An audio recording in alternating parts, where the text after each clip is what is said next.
78편은 꽤 긴 시입니다. 72절까지로 이루어진 시로 교훈 시라고 볼 수 있습니다. 특별히 이스라엘 백성들에게 들으라 이스라엘 백성들아 라고 하며 이스라엘 백성들이 기억해야 될, 그리고 이 말씀대로 하나님을 우리의 삶의 중심에 놓고 또 살아가야 할 것을 권면하는 그런 교훈의 시입니다. 특별히 이스라엘 백성들에게 하나님의 구원을 기억하며 과거의 죄를 되풀이하지 않기를 경고합니다. 77편 앞에 있는 시편처럼 출애굽 사건을 회상하면서 마지막 절에 가면 하나님께서 모세와 아론의 손을 통해서 그들의 목자가 되어 주셨다라고 강조한 것에 이어 78편은 끝에 가면 하나님께서 다윗을 세우셔서 출애굽의 구원을 완성하셨음을 기록합니다.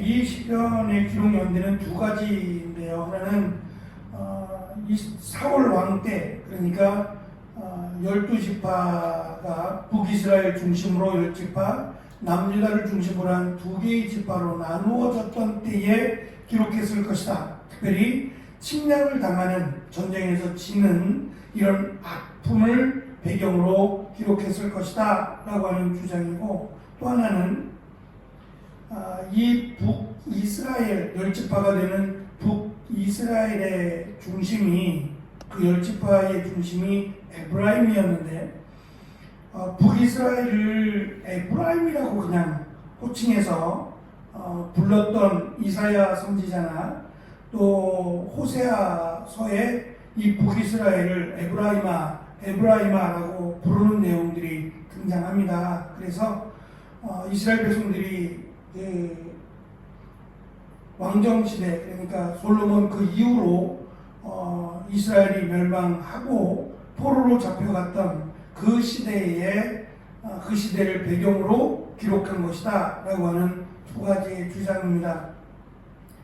어찌되었든 간에 이 시를 통해서 하나님의 구원 역사, 그래서 광야에서 우리가 이 전반부 39절까지는 광야에서 이스라엘이 하나님을 반역하고 그럼에도 하나님의 은혜를 베푸심에 대해서 기록을 하고, 마지막 40절에서 끝절 72절까지는 약속의 땅에서 이스라엘의 반역과 하나님의 은혜를 노래하고 있습니다. 이 시는 1절부터 8절에서 이 시를 쓰는 목적을 기록합니다. 그 목적이란 이스라엘 백성에게 교훈을 주어서 그들의 열조처럼 하나님께 불순종하지 않도록 하기 위함이라고 밝힙니다.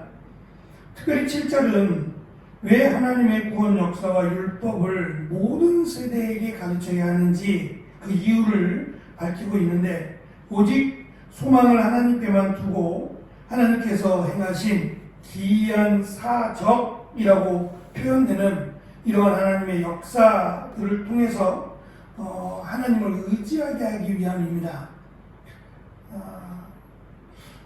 이스라엘 백성들도 그렇죠. 아브라함의 하나님, 이삭과 야곱의 다윗의 하나님이라고 수도 없이 부르지만 그 하나님을 볼 수 없죠.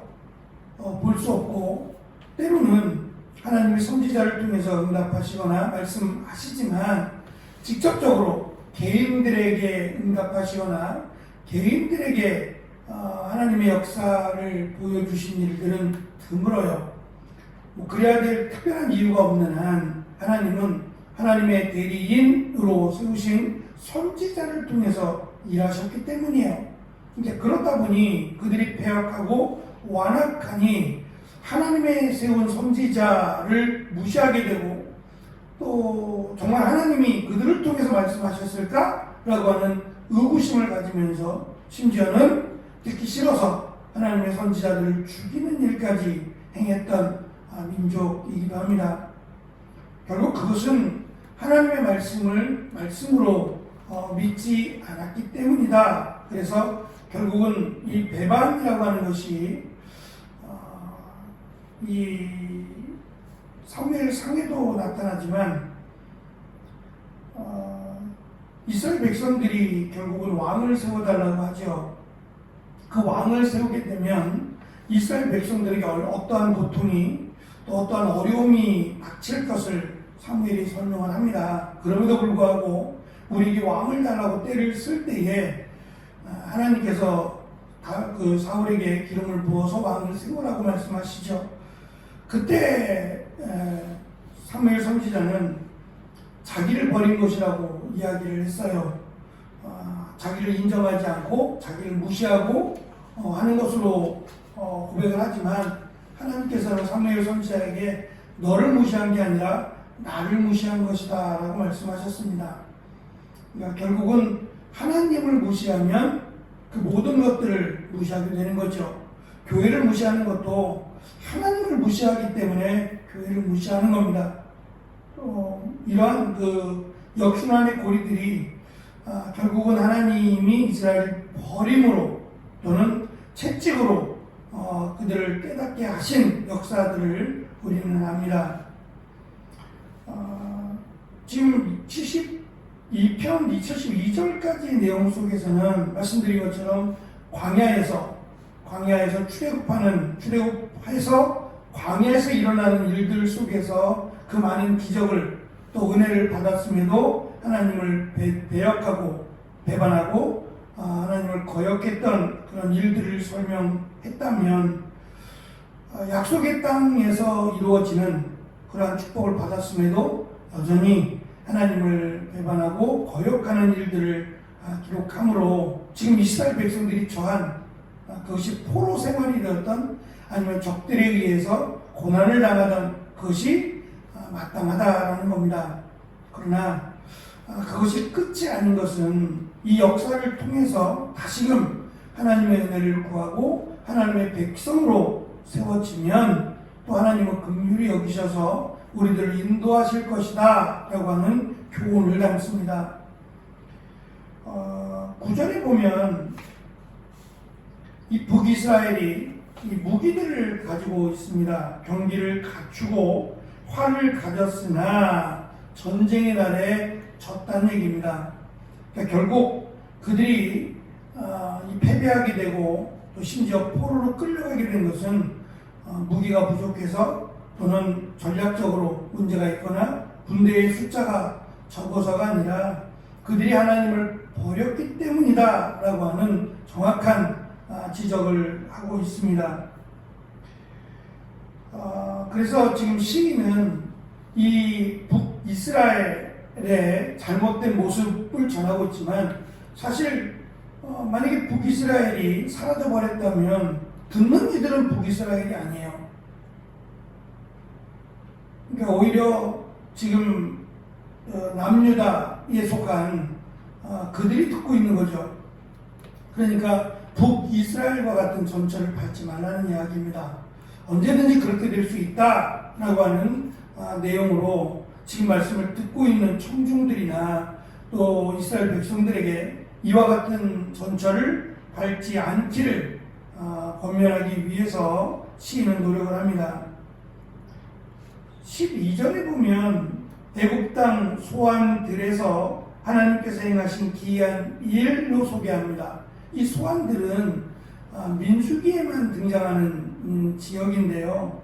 정확하게 어디다라고는 알 수 없지만 두 가지로 말을 합니다. 출애굽기 1장 11절에서 이스라엘 백성들이 건축한 이 불가사의한 피라밋이죠. 이 피라밋을 건축한 라암셋이라고 하는 도시 라암셋이 이 소환들에 있다라고 하는 주장이고, 또 하나는 하나님께서 10가지 재앙을 내리신 도시가 소환들에 세워진 도시다라고 하는 주장입니다. 다 설득력이 있는 것 같아요. 어디가 되었든지 간에 하나님께서 그곳에서 함께 하셨고 또 그곳에서 하나님의 기적을 베푸셨던 그 역사의 흔적이 남아있는 도시, 특별히 이스라엘에게는 잊을 수 없는 사건이 있는 도시라고도 할 수 있을 겁니다. 13절은 홍해에 대한 설명입니다.